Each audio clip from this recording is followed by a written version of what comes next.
Bienvenue dans Retour gagnant. Il fait beau, on est content, on a de l'électricité, ce qui est quand même un sacré luxe. Sur la chaîne YouTube d'Eurosport sur Max, en très bonne compagnie avec de Nicolas, aujourd'hui autour de la table. Nico Escudé, qu'on appellera Scud pour des raisons pratiques aujourd'hui. Salut Anne. Salut et Nicolas Mahut, qu'on appellera Nico pour des raisons pratiques. Très content de vous retrouver au programme aujourd'hui. On est en plein Madrid, le tournoi à suivre jusqu'à dimanche sur Eurosport.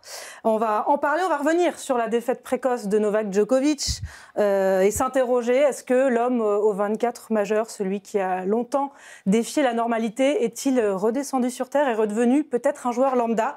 On va se demander ça et puis s'interroger aussi sur les nombreux forfaits à Madrid, à Monte-Carlo. On a l'impression que les joueurs sont déjà un petit peu fatigués à mi-parcours. Est-ce que c'est la gestion du calendrier qui pose question? Est-ce qu'ils sont déjà cuits en avril? On va se demander ça tout au long de cette émission. Donc, mais avant cela, Nico, on est avec toi pour parler de cette actualité, mais aussi parce que tu as une petite information à nous partager aujourd'hui.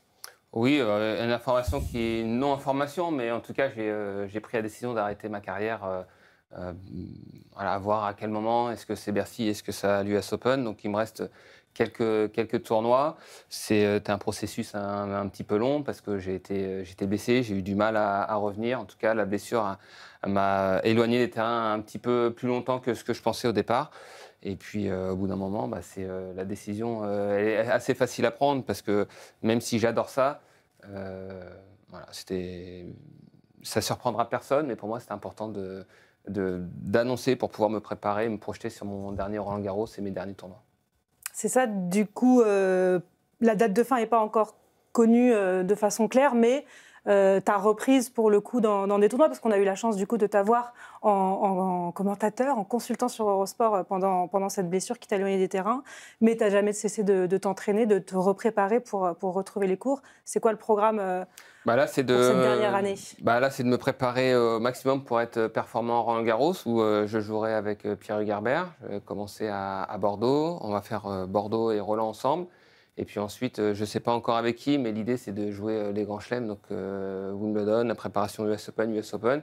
Et si mon corps me permet et si je suis invité, j'aimerais pouvoir terminer à Paris. Ça, c'est le programme idéal. Ensuite, il y a comment ça va se passer et comment je vais réagir, comment mon corps va réagir à la compétition. Et oui, parce que tu as été éloigné combien de temps Mon dernier match, c'était Wimbledon. Je me suis blessé en fait avant Roland-Garros l'an dernier, la finale de Bordeaux. Je me suis retiré de Genève, j'ai essayé de jouer tant bien que mal à Roland-Garros. J'ai essayé de me faire infiltrer parce qu'il y a Wimbledon derrière, avec la perspective encore des Jeux Olympiques. La qualification n'était pas encore jouée, mais finalement, c'était trop grave. J'avais consulté des chirurgiens pour me faire opérer. Finalement, je ne me suis pas fait opérer. Mais depuis Wimbledon, j'ai pas rejoué. Donc, c'était assez long pour la remise en forme. Et puis, à 43 ans, lorsque vous êtes éloigné des terrains, pour se remettre en condition, ça prend du temps et de l'énergie. Et aujourd'hui, j'en ai un petit peu moins. On va redonner quelques chiffres. Tu as parlé de Wimbledon, des chiffres de ta carrière en simple d'abord. Pour commencer, tu étais très à l'aise sur gazon. Effectivement, c'est là que tu as remporté tes 4 titres. 1 à Newport et 3 à Sertogenbosch, 2013, 2015, 2016. Tu étais bien accompagné pour ce premier titre à Bois-le-Duc, avec quelqu'un qui est juste à côté de toi aujourd'hui. Ouais. Bois-le-Duc. Exactement. Et ça a certainement un peu conditionné ma fin de carrière parce que j'ai gagné assez tard, 31 ans, au moment où je doutais beaucoup. Et c'est à ce moment-là où j'ai demandé à Scud de venir avec moi. Je revenais d'une blessure qui m'avait éloigné pendant 5 mois aussi à cause d'un problème au genou. Et puis j'étais allé voir Scud, je lui ai dit voilà, je pense que j'en ai encore sous le pied. Est-ce que tu peux m'apporter de par son jeu, certaines similitudes et les services volés, il était tiré vers le filet. Et puis surtout, moi, ce que je voulais chercher chez lui, c'est son assurance, sa confiance en lui, qu'il puisse m'apporter ça, parce que je manquais cruellement de confiance en moi. Et puis ça s'est passé, franchement, pour moi, comme dans un rêve. On commence, là, je suis en finale de double avec Mika à Roland, on gagne Hertogenbosch. Puis pour la petite histoire, on ne devait pas jouer. Parce que je joue Hertogenbosch, parce que Wimbledon me donne une wildcard dans le tableau final. Normalement, je devais jouer les qualifs de Wimbledon. Ah oui, ouais. Et finalement, Wimbledon me donne une wildcard. Et là, Scud, il me dit, vas-y, on va jouer les qualifs d'Erto. Puis on y va et on fait qualifier vainqueur. Derrière, je vais Wimbledon. Derrière, j'ai une wildcard à Newport. Je gagne Newport. Et c'est ça qui m'a relancé. Et 2013, la finale, en plus, c'était contre Stan. C'était 10e, donc c'était pareil, incroyable ce match-là qui a été interrompu par la pluie. Moi, j'étais extrêmement tendu avant de jouer la finale et je commence les 3 premiers jeux. Je n'arrivais pas du tout à jouer. Et heureusement, il a plu, on est sorti. On est rentré 1 heure ou 2. Et là, le coach est rentré en jeu. Ouais. Qu'est-ce que tu dis, toi, à Nico, à ce moment-là? De me souvenir exactement l'échange qu'on a pu avoir, je l'ai plus en tête, mais c'était surtout le rassurer, de faire en sorte qu'il arrive à rentrer dans son match et rentrer dans sa finale. Ce qu'il a très bien fait d'ailleurs derrière, où il a réussi à opérer un switch. Mais après, comme il l'a dit, une première finale comme ça, face à Stan, en plus qu'il connaît bien,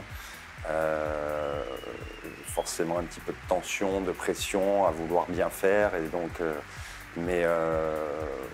c'est un super souvenir. Moi, les années avec. C'est un sacré début. Collaboration. Ouais, il faisait beau avec Choup. Non, c'est des super souvenirs, une super période. Je me suis vraiment régalé aux côtés de Nico. Ouais, vous avez tous les deux des personnalités différentes. C'est ça aussi qui fonctionne, ce que l'un l'autre peut s'apporter dans les discussions, dans le travail qu'on fait à deux. C'était bien. Et puis à ce moment-là, vraiment, le fait qu'il y avait aussi, on parle beaucoup de confiance. Il y avait vraiment une confiance absolue à ce moment-là. Le moindre parole, j'essayais de le faire. Et puis quand ça fonctionne, tu te dis, tu vois tout beaucoup plus clair. Et c'est vrai que cette discussion. À la sortie du terrain, parce que j'étais en train de passer un peu à côté de l'événement. En tout cas, je sentais que j'étais trop sur l'enjeu, j'étais plus du tout sur ce que j'avais bien fait depuis une semaine sur le terrain. Et du coup, le fait de me recentrer uniquement sur le tennis m'a permis de remporter cette finale. Sacrée victoire quand même contre Stan Wawrinka. Il n'est pas encore remporté de grand chelem, mais il n'en était pas loin à cette époque-là. Tu as eu des très belles victoires. Il y a eu Nadal aussi, au Queens en 2007, Murray en 2012. Tu as disputé aussi une finale au Queens face à Andy Roddick. C'est ces matchs-là que tu retiens de ta carrière en simple. C'est des vieilles images, le vieux logo Eurosport. Coupe de cheveux, et puis la couleur, c'était l'artois rouge, c'était quand même... c'était... Ça, c'est contre Nadal. Ouais, ça, c'était un moment aussi incroyable parce que je crois que je suis rentré dernier dedans. Je ne devais pas rentrer, pareil, j'étais en qualif, je suis rentré au dernier moment. Et dans cette journée-là, il n'avait plus la veille. Donc, la journée, j'avais joué Ljubicic qui était porte des 10 aussi. Donc, j'avais dans la même journée battu Ljubicic et Rafa. Donc, à ce moment-là, c'était aussi incroyable. J'aurais aimé qu'il y ait plus de tournois sur Airboy. J'aurais certainement eu un meilleur classement. Mais oui, c'est vrai que c'est des moments... Là, je vois bien que j'ai vieilli quand même. Changé, je veux dire. Ouais, changé. Tu vois ça sur la rapidité pour arriver au filet? Oui, et puis quand même, les traits du visage ont un peu évolué. Mais non, ça fait plaisir de revoir ces images. Tu as déjà pensé du coup à l'après? Quel regard tu portes sur cette carrière déjà en simple, puisque c'est là-dessus qu'on a choisi de s'arrêter en premier? Il n'y a pas de regrets? Des regrets, moi, j'ai tout fait à fond. Évidemment, j'ai fait des erreurs. J'aurais pu faire des choses différemment. J'aurais aimé avoir plus confiance en moi. Aujourd'hui, je suis très admiratif de voir les jeunes qui arrivent et qui assument leur ambition et qui y pensent réellement. Moi, je n'avais pas ça. J'avais l'impression que les grandes victoires elles étaient réservées pour les autres, etc. Donc, j'ai douté beaucoup. J'ai compris les choses assez tardivement, donc c'est toujours pareil, c'est l'expérience. Oui, mais c'est arrivé quand même. Effectivement, l'éclosion est tardive, mais avec la maturité... Peut-être que, j'aurais pu faire mieux, mais je suis déjà satisfait de la carrière que j'ai pu avoir. Il y a quelqu'un qui a un petit message pour toi, après l'annonce de cette carrière. On écoute ce quelqu'un. Salut Nico, écoute ce petit message, parce qu'on m'a dit que tu allais annoncer ta retraite sportive. Alors je pensais que ce moment allait jamais arriver. Écoute, t'es le dernier de notre génération encore sur le terrain, assidu aux entraînements, au tournoi, à ton hygiène de vie. Écoute, profite à fond de tes derniers tournois. C'est une grande belle page qui se tourne. Un grand bravo pour toute ta longue carrière, tes résultats en simple et en double bien évidemment. Écoute, tu vas voir la vie d'après, c'est sympa aussi. Écoute, on pourra prolonger les dîners sans que tu aies envie de rentrer pour t'entraîner tôt le lendemain.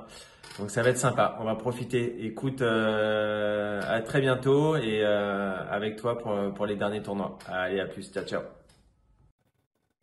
Alors, il était au courant, évidemment, parce qu'on est très très proches. Mais c'est vrai, ce qu'il dit, c'est que ça va aussi changer. Parce que quand tu te lèves le matin, la première chose que tu regardes, c'est est-ce qu'il fait beau, est-ce qu'il y a du vent. Et quand tu arrêtes, tu ne regardes plus tout ça. Et puis pareil, tu fais un dîner avec tes potes et tu te dis, bon, déjà, tu as envie de prendre un verre de vin, tu ne le prends pas, tu vas rentrer pour te coucher. Ça va changer. Mais finalement, il n'y avait qu'une blessure presque qui pouvait m'arrêter. J'aime tellement ça. Et il le dit, hein, moi, je pensais que j'allais pouvoir continuer un maximum. Le tennis, voilà, quand ça fait 30 ans que tu fais ça, moi, j'ai une telle passion pour ce sport que si j'avais pu continuer, je l'aurais fait. Aujourd'hui, mon corps m'a dit, écoute, c'est bon, je t'ai laissé tranquille pendant plus de 30 ans. Maintenant, écoute-moi et arrête. Oui, et puis avec ce que tu as accompli en double aussi, tu es le joueur français le plus titré dans cette catégorie. Tu as beaucoup joué avec Pierre Hugerbert. Il y a eu Paul-Henri Mathieu aussi à tes côtés, Arnaud Clément, Julien Bento, Édouard Roger Vasselin, Mickaël Audra. Numéro 1 mondial en juin 2016, on le voit sur cette fiche, 37 titres, 5 titres du Grand Chelem, le Grand Chelem en carrière. Ça, c'est la carrière de rêve en double. Tu dois être quand même pleinement satisfait de ce que tu as accompli. Oui, finalement, j'ai attendu longtemps, mais autant je ne me voyais pas remporter les grands titres en simple, autant en double, ça a longtemps été quand même un objectif. On a réussi à atteindre tous ces objectifs avec Pierre Hugues, et c'est vrai, quand on se retourne, on se dit qu'on a quand même réussi des choses qui sont sympas. Voilà, quand tu regardes le côté, on n'a juste pas réussi à décrocher une médaille olympique. On a eu 2 opportunités, on n'a pas réussi. Voilà. Après, on regarde toujours ce qu'on n'a pas, mais c'est vrai que ce qu'on a remporté, c'était quand même 2015. C'est il y a 10 ans que ça a commencé. Scud était là. Avec Boris aussi. Avec Boris. Et ça reste aussi un moment important. La balle de match, elle est dingue quand même. Ouais, moi, je ne pouvais plus jouer, j'arrivais plus à jouer, j'avais tellement tétanisé. de stress. Tétanisé.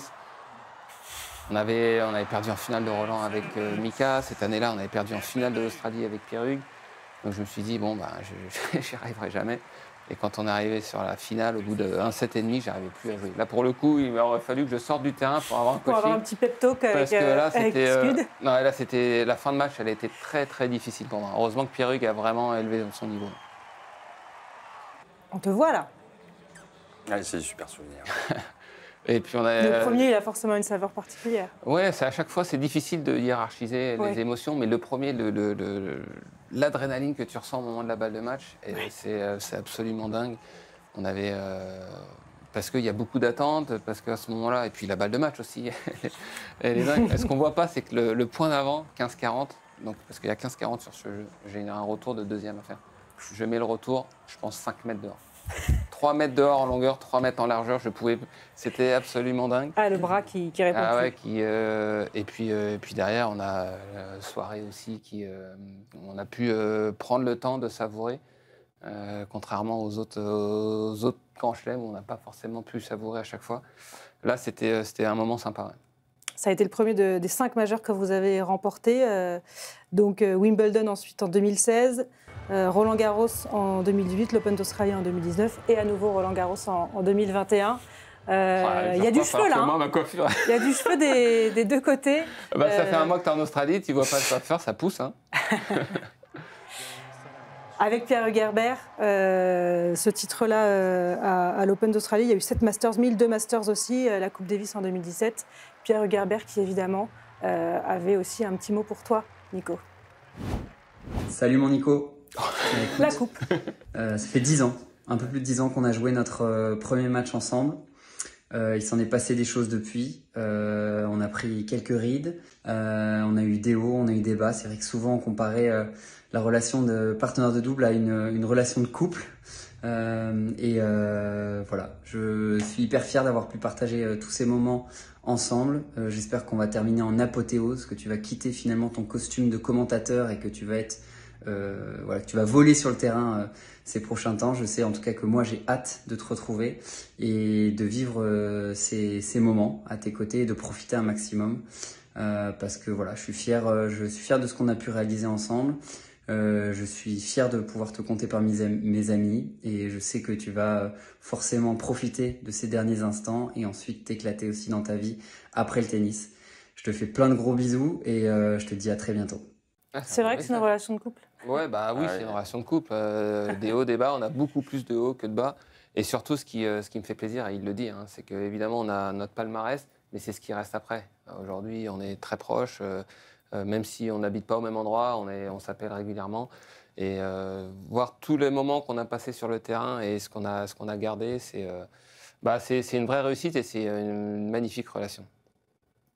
Ouais, ça se voit dans les propos que vous avez l'un envers l'autre. Là, le fait de reprendre la raquette avec lui, notamment, c'est du bonus, c'est pour se faire plaisir.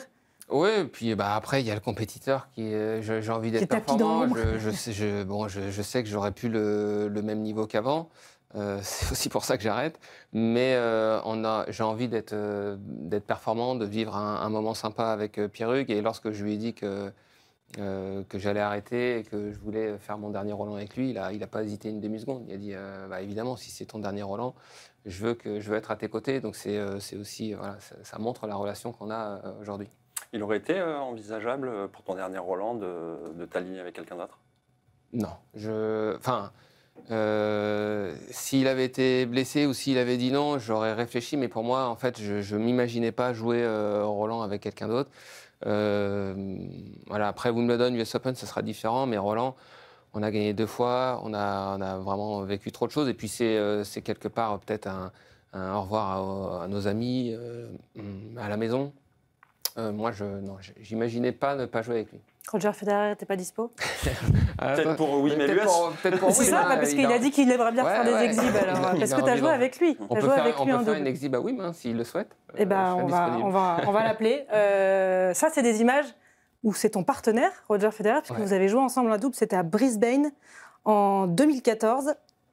Ouais, c'était incroyable parce que c'était pas prévu. Je devais jouer au départ avec Adrian Manarino et finalement on n'est pas rentré, on était premier dehors. Et là, bon point de dingue encore. Là. Ouais, point de dingue. Mais sur le site, c'est vrai, je dis qui me dit, écoute, Roger, il aimerait bien faire double pour se préparer un peu plus. Est-ce que tu veux jouer? Là, évidemment, j'en parle à Adrian. Il me dit, oui, vas-y, joue avec lui. Et là, il classait combien là, Roger, en double? Là, j'étais tendu, tu peux pas imaginer. Et ce point, là, il vient de faire un point de fou. Et là, smash boisé. Ta réaction? Non, mais il fait un smash. Ah oui, non, il sort de 3 mètres. Non, il fait un smash rétro avec le bois. Celui qui retombe juste derrière. Et j'avais pris un plaisir dingue et ça a été ultra enrichissant de partager le cours avec lui, de discuter de tennis avec lui. Et c'était le premier tournoi de l'année sur un 250. Et j'étais plus tendu que si on était en finale de Grand Chelem. C'était un moment extra. Et ce qui est marrant, c'est qu'on a joué les 2 premiers tours sur le court central. Et on s'est retrouvés en demi-finale. Et avec la programmation... sur un autre cours? On s'est retrouvés à jouer sur le 1 parce qu'il avait son simple aussi. Et la différence, en tout cas pour lui, de niveau et d'habitude, en fait, il me dit, mais en fait, je joue jamais sur les cours annexes. Et on était beaucoup plus petits. Secondaires. Le match a été difficile. Mais finalement, c'est anecdotique. Évidemment, j'aurais aimé gagner le tournoi avec lui. Mais le fait d'avoir partagé le terrain, c'est un souvenir incroyable. C'était contre Dimitrov et Chardy, là, les images qu'on a vues. On ne peut pas parler de Nicolas Mahut sans parler de ce match qui fait aussi ta légende, ta carrière contre John Isner. On rebascule sur le simple. C'était à Wimbledon en 2010. Sur ce cours numéro 18, il y a une plaque aujourd'hui, puisque vous avez disputé le match le plus long de l'histoire, qui sera sans doute pas battu maintenant qu'il n'y a plus de... il y a plus de... il y a un tie-break au 5e set. Encore. Il y a du cheveu quand même. Ça, c'est une vraie satisfaction. Avec les années qui passent, les cheveux restent. Oui, il y en a moins quand même. Mais... ce match, il 11 heures, donc sur 3 jours. 11 heures et 5 minutes, 5-7, 70-68 au 5e set. Le deuxième jour où vous avez passé plus de 7 heures sur le court, parce que le premier jour a été interrompu par la nuit, vous aviez fait les 4 premiers sets. Et puis le reste, c'est de l'histoire, c'est de la légende. Alors, tu as perdu ce match, mais est-ce que quelque part, le résultat n'est pas presque anecdotique au vu du scénario? Toi, comment tu Alors, Tu le ressens aujourd'hui avec le recul. Là, bien ça sûr. fait 15 ans. Au début, fallait surtout pas me dire ça. Il y avait un vrai décalage au départ entre ce que les gens avaient ressenti et perçu de ce match, en me disant oui, il n'y a pas de vainqueur, vous avez fait le match en 2, et ce que moi je ressentais. Il y avait un Il y a quand énorme décalage, parce que pour moi, j'avais perdu ce match et c'était très douloureux. Et depuis quelques temps maintenant, on me dit ah oui, mais c'est toi qui as joué le plus match. D'ailleurs, qui l'a gagné? Donc c'est marrant parce qu'au bout de 15 ans, évidemment, les spécialistes savent que j'ai perdu. Et moi, je sais que je l'ai perdu. Mais ce match m'a beaucoup apporté par la suite. Je me suis appuyé sur ce que j'ai vécu pendant ces 3 jours. Et si j'ai eu le succès que j'ai eu après en double et en Coupe Davis, c'est aussi ce match m'a grandement aidé. Ouais. Oui, parce que John Isner, il perd au tour d'après, il prend 0, 2 et 3, je crois. Donc, il avait été marqué. Ça, c'est les records qui ne seront jamais battus de ce match. Donc, on a dit le plus long, évidemment, de l'histoire, le plus grand nombre de points. Dace aussi, 216, c'est quand même hallucinant. Le plus long set, évidemment, ce 5e set, 8 heures et 11 La dernière, minutes. elle est drôle quand même. Jeu de service remporté par Isner sans concéder une balle de break. C'était long. Enfin, 65, c'est beaucoup. Tu as gardé une bonne relation avec John Isner, forcément, ça crée des liens. Non, mais super, c'est pareil. C'est fou ce qu'un match de tennis, finalement, peut créer, parce qu'on ne se connaissait pas avant le match. On se disait bonjour quand on se croisait par politesse, mais il ne s'était rien passé. Et on fait le match, finalement, derrière, on ne se voit pas, parce que lui, il fait la conférence de presse. Moi, je repars jouer en double avec la clé. Le lendemain, il fait son match, il part. Donc, on ne s'est pas revus sur le site. On s'est revus quelques temps après à l'US Open. Et en fait, il y a eu une connexion directe qui s'est créée à travers ce match. On est devenus très proches, avec sa famille aussi. C'est quelque chose qui est assez étonnant qu'un match, finalement, ait pu nous réunir comme ça. Ouais, ça réunit beaucoup de monde aussi. Il est entré dans la légende. Et comme tu dis, aujourd'hui, on parle du Mahut Isner de 2010 sans retenir qui a gagné, qui a perdu. Parce que ça m'arrange. Vous avez écrit l'histoire tous les deux et c'était sacrément beau. En tout cas, on a hâte de voir ce que la suite va t'apporter. Mais on te garde quand même encore pour commenter, et notamment ce tournoi de Madrid, où Novak Djokovic a encore subi une sortie de route précoce. On va se demander si c'est un petit peu le retour sur Terre pour l'ancien numéro 1 mondial. On en a déjà parlé, Scud, sur sa capacité à peut-être pouvoir aller chercher ce 25e Grand Chelem, puisqu'on sait que c'est ça son objectif. Mais on se demande peut-être si le fait de plus tellement avoir de grands objectifs depuis les Jeux Olympiques, ça lui coûte pas en motivation. Là, il redevient clairement un joueur lambda qui sort au premier tour. Mais qui n'a jamais été, quelque part, un joueur lambda. Oui. Quand on dit ça de Novak Djokovic, pour moi, ça colle pas quelque part. Parce que même sur ses jeunes années, et avant qu'il explose au plus haut niveau et qu'il ait la carrière qui a été la sienne, on ne le traitait pas comme un joueur lambda. On savait que forcément, à un moment donné, il allait exploser. Ça s'est vérifié par la suite. Oui, tu l'as dit, Anne. L'année dernière, je pense que ce qui a maintenu quelque part Novak a été ce dernier titre qui lui manquait, à savoir aller chercher une médaille olympique et la médaille d'or.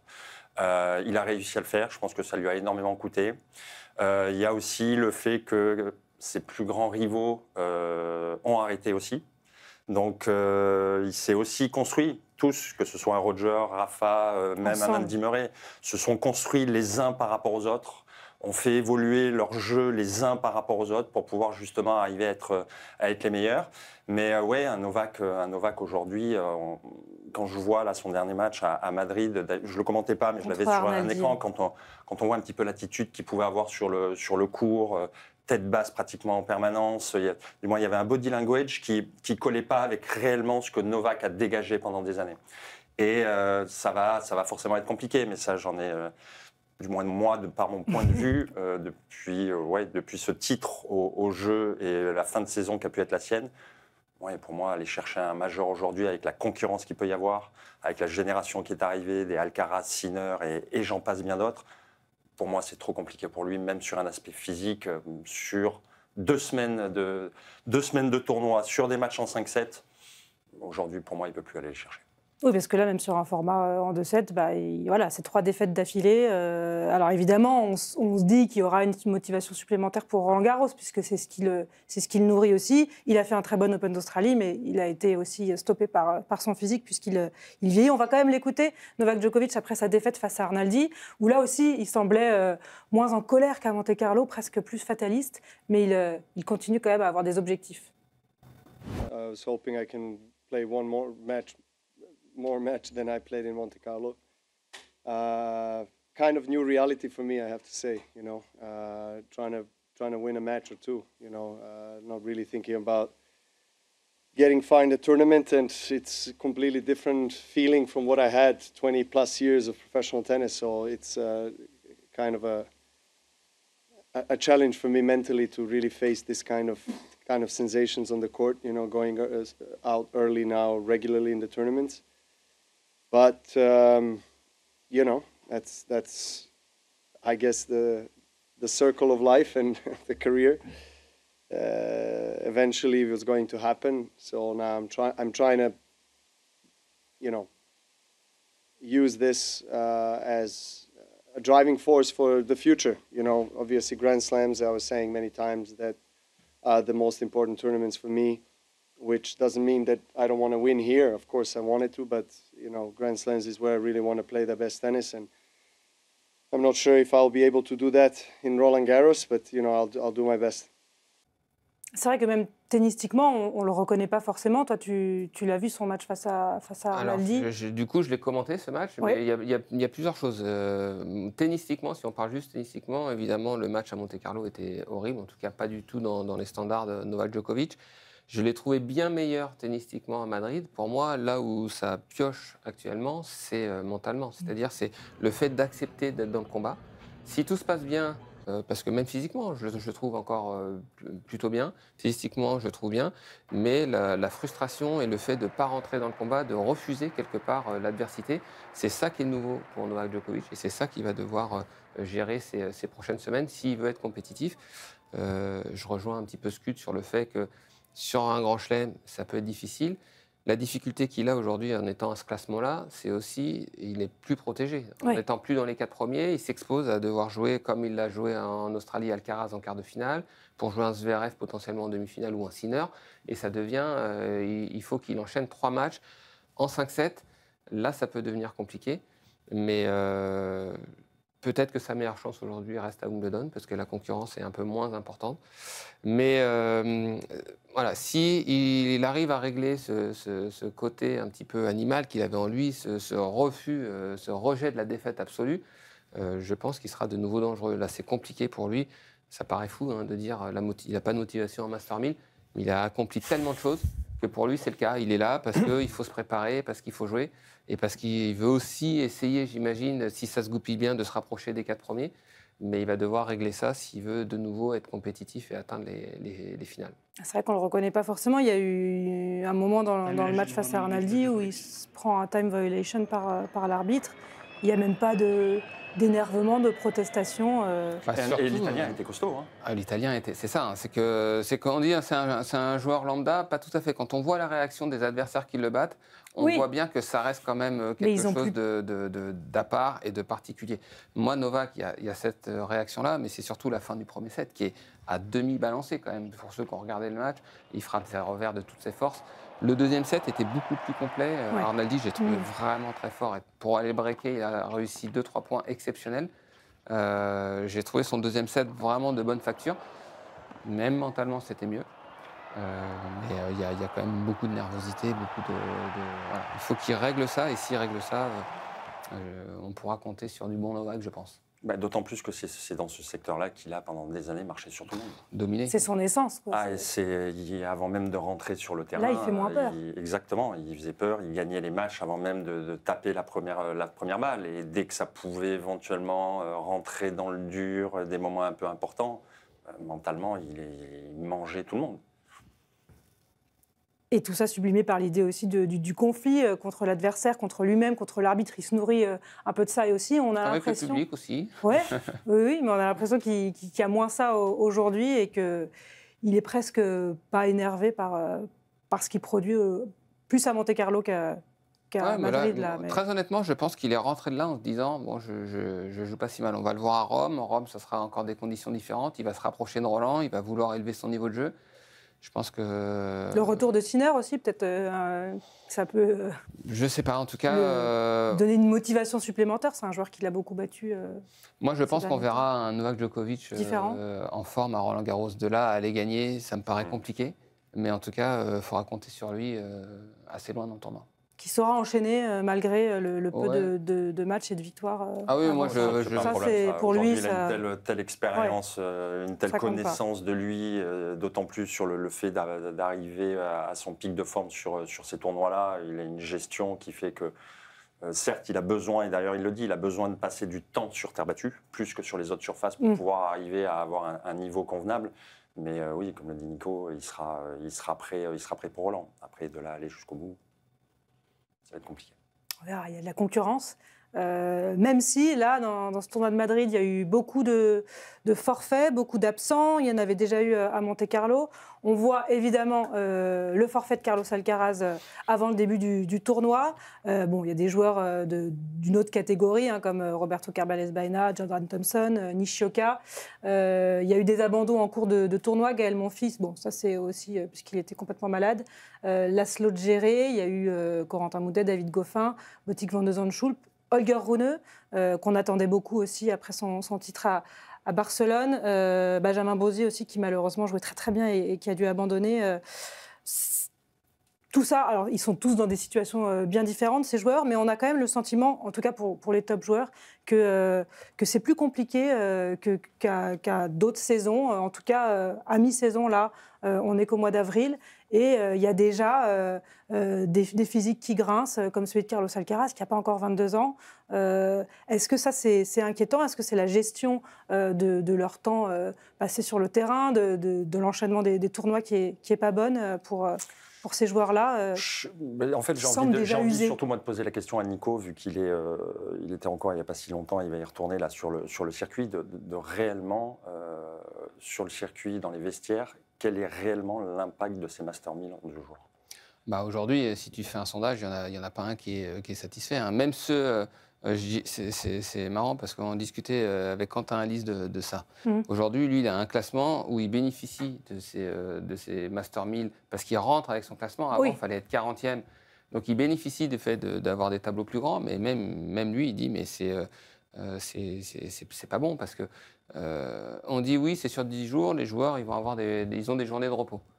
En fait, tu te reposes pas. En fait, le joueur, il n'a pas de journée de repos parce que mentalement, il est obligé, quand tu as une journée de repos, une journée d'entraînement à la maison ou sur ton site d'entraînement, c'est pas du tout la même débauche émotionnelle et mentale que lorsque tu es en tournoi. Tu restes concentré, tu prépares ton match, tu discutes avec ton entraîneur. C'est complètement différent, tu es loin de la maison. Et puis les enchaînements, les voyages sont très très longs. Là, sur ce début de saison, je ne sais pas si ça a vraiment un impact parce que Indian Wells Miami, ça a toujours été sur 10 jours. Là, c'est plus la projection de se dire, voilà, tu as Madrid sur 10 jours, tu enchaînes avec Rome sur 10 jours et tu as Roland-Garros qui arrive juste derrière. Donc, je pense que... Et oui, mais un mois après. Tu as oui, mais un mois après. Et puis l'été. Quand on parle de l'été avec Toronto, Cincinnati, pour ceux qui joueront Washington avant, mais ça va être démentiel. Je pense que vraiment, on verra... Je ne serais pas étonné de voir certains joueurs faire des impasses sur des Master 1000, un peu plus, ou arriver, pour le coup, cramoisi à l'US Open, parce que ça va être vraiment très, très compliqué. L'ATP a voulu faire ça pour concurrencer les grands chelems, mais attention à ce que ça ne se retourne pas contre eux, quand même, à un moment donné. Oui, parce que c'est pas un grand chelem, c'est pas la même motivation non plus pour les top joueurs. Non, et puis ça déséquilibre aussi le reste du circuit, parce qu'il n'y a plus de place pour les autres tournois, pour les 250, il y a des challengers qui sont là, des Master 1000 qui vont se terminer un jeudi ou un lundi. Enfin, même pour le grand public, je trouve que le tournoi, il est long. Quand oui, pour en tant que commentateur. Même nous, en tant que commentateur, mais on s'y perd, on ne sait même plus si on est au troisième tour, en quart de finale, on ne sait pas ce qui se passe. C'est le très nombre long. de personnes qui ont pu me dire là, cette semaine, du moins la semaine dernière, bon, la finale, c'est dimanche. Non, c'est dimanche prochain. Oui, voilà, c'est ça. Donc, et on voit des tournois comme Monte-Carlo où, sur une semaine, ça fonctionne quand même très bien. Il y a plus d'intensité, même les premiers tours. Aujourd'hui, il y a des premiers tours où les 2 premiers tours avec des vraies confrontations, un vrai spectacle. C'est plus dense. Je suis assez sceptique sur... Les joueurs s'en plaignent un peu. Ils ont pointé du doigt le rythme trop élevé du calendrier auprès de l'ATP. Ça râle de plus en plus. Alors, il y a aussi des joueurs qui ne s'arrêtent pas, qui gèrent mal ce calendrier parce qu'ils font beaucoup d'exhibitions. Il y a un côté un peu hypocrite aussi dans les griefs qu'ils adressent à ceux qui font le calendrier. Parce oui, que... mais en tout cas, ce qui concerne ce début de saison, il n'y a pas vraiment eu de moment. Il y a eu l'UTS, mais on peut se dire aussi l'UTS sur terre battue, c'est ce qui permet aussi de se préparer à aller jouer. Donc, c'est pas vraiment... ça, c'est une exhibition plus de préparation, contrairement à des exhibitions qui peuvent se dérouler en fin d'année, où là, c'est le moment où tu peux recharger les batteries. Là, tu finis 2 Master 1000 sur dur, tu te prépares sur terre. Bon, à ce moment-là, pour moi, je trouve qu'il ne rentre pas dans la même catégorie. Ouais, il faut voir comment ça va se passer, comment les joueurs vont réagir à ce calendrier. Mais ouais, il y a de la casse. Et surtout qu'on n'entendait pas forcément les autres années. On sent vraiment une lassitude. Il y a une grogne, mentale. là, ouais. Alors une grogne, certes, mais oui, une lassitude aussi mentale, où on sent les joueurs fatigués psychologiquement. Et ça rejoint ce que vient de dire Nico sur le fait que se retrouver en tournoi, c'est pas la même chose que se retrouver à la maison. Et quand on est en tournoi, malgré effectivement un jour de repos, il y a quand même une débauche mentale. On est toujours dans son tournoi, on est toujours dans ses routines et on lâche pas prise quelque part. Et au fur et à mesure, semaine après semaine, c'est quelque chose qui peut user. Mais peut-être qu'ils ont du mal à lâcher prise. Andy Murray a réagi là-dessus. Il a dit qu'il regrettait les Masters 1000 sur une semaine. Mais il a aussi dit que c'était aux joueurs de gérer leur emploi du temps et qu'ils pouvaient aussi faire des choix de ne pas participer. On voit la phrase, les joueurs ont la possibilité de ne pas jouer s'ils ne le souhaitent pas. Ce n'est pas comme si vous receviez une suspension ou que vous ne pouviez plus participer aux événements. C'est juste 0 points sur votre classement, ce n'est pas grave. Alors ça, c'est valable pour les top joueurs. S'il prend 0 points, Andy, c'est qu'il va faire le tournoi d'après, qu'il va en prendre 400. C'est moins le cas pour un joueur qui est 50e, mais il rentre dans le tableau d'un Master 1000. S'il ne joue pas, il va se dire ça peut avoir un impact sur mon classement. Et lorsque vous êtes 60e, vous prenez 1 ou 2 0 points, vous ne pouvez pas le remplacer. C'est un peu différent. Ça ne concerne pas la même catégorie de joueurs. Là, je suis d'accord avec lui pour les top joueurs. Ça ne va pas impacter le classement. On voit Sinner qui est absent du circuit depuis... il est toujours numéro 1 mondial, donc ça n'impacte pas. C'est pas le même raisonnement pour un joueur moins bien classé quand même. Oui, mais parce que pour les top joueurs, il y a cette règle des tournois mandatory. Il faut participer aux 18 tournois au cours de la saison, donc les 4 grands chelems, 8 des 9 Masters 1000, et puis 4 ATP 500 et 2 250, et puis le Masters de Londres si on est qualifié. On peut se dire que même si on est obligé, il ne se passera rien de grave si on ne respecte pas cette règle. Et peut-être que parfois, il faut savoir faire des bons choix dans une saison. C'est exactement ça. Après, il y a des gros bonus aussi. Hein. Oui, il y a des bonus financiers. C'est pour ça que on parle de joueurs qui gagnent déjà des sommes folles. C'est pour ça qu'à mon avis, ce message-là, il s'adresse plus au fonctionnement de ces joueurs de top niveau qui sont concernés par Carlos ces bonus, Alcaraz, etc.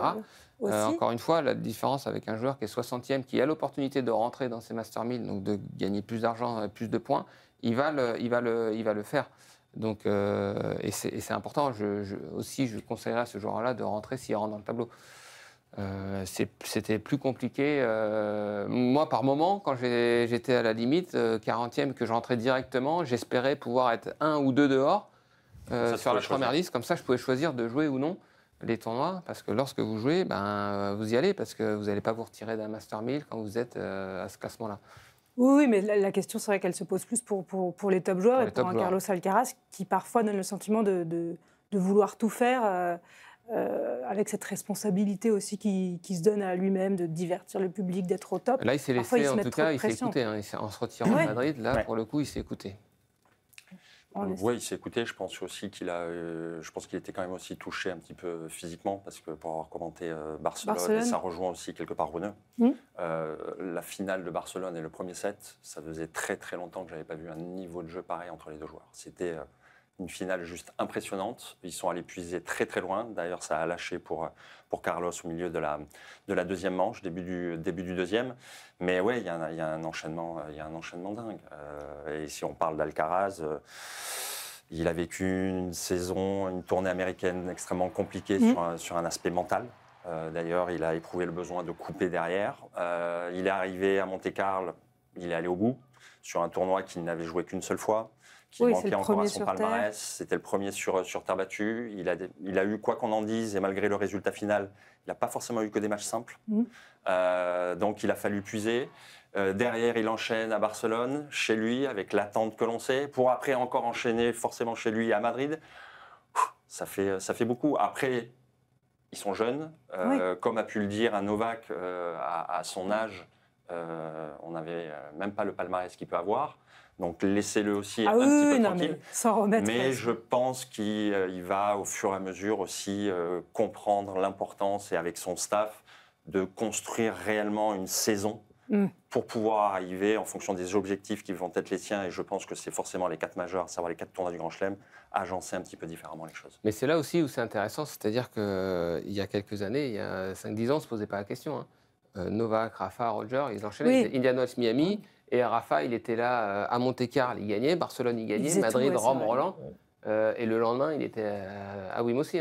Donc Oui, mais ils arrivaient complètement cuits. Souvent, Nadal pour le Masters, c'était à la fin de l'année, c'était pas au mois d'avril. Ça remet aussi en perspective ce qu'ils ont accompli avant. Parce que ce parcours-là, combien de fois il n'a pas fait une fois chaque année? Et Novak, pareil, ou Roger, ils étaient en finale à chaque fois. C'est là où on se rend compte qu'ils étaient un palmarès incroyable, mais aussi physiquement, ils étaient hors norme à plein de niveaux, ces joueurs-là. Hors norme, effectivement, à plein de niveaux, mais avec une densité, je trouve, aujourd'hui, en termes de niveau de jeu. Aujourd'hui, même les meilleurs, dès les premiers tours, voire sur les grands chelems, contrairement justement au Roger, Rafa ou Novak, où les premiers tours, la première semaine, il a traversé, mais c'était... Ils arrivaient frais. Ils arrivaient.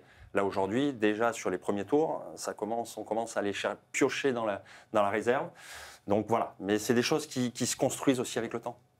Ça donnera des surprises peut-être dans ce Masters 1000 de Madrid qu'on va continuer de suivre toute la semaine jusqu'à dimanche avec les deux Nico aux commentaires, et on verra ce que ça donne. Et pour la suite de la saison, on espère retrouver Carlos Alcaraz à Rome, puisqu'il y aura aussi le retour de Sinner. Dimanche, il y aura Eurosport Tennis Club autour de cette finale de Madrid.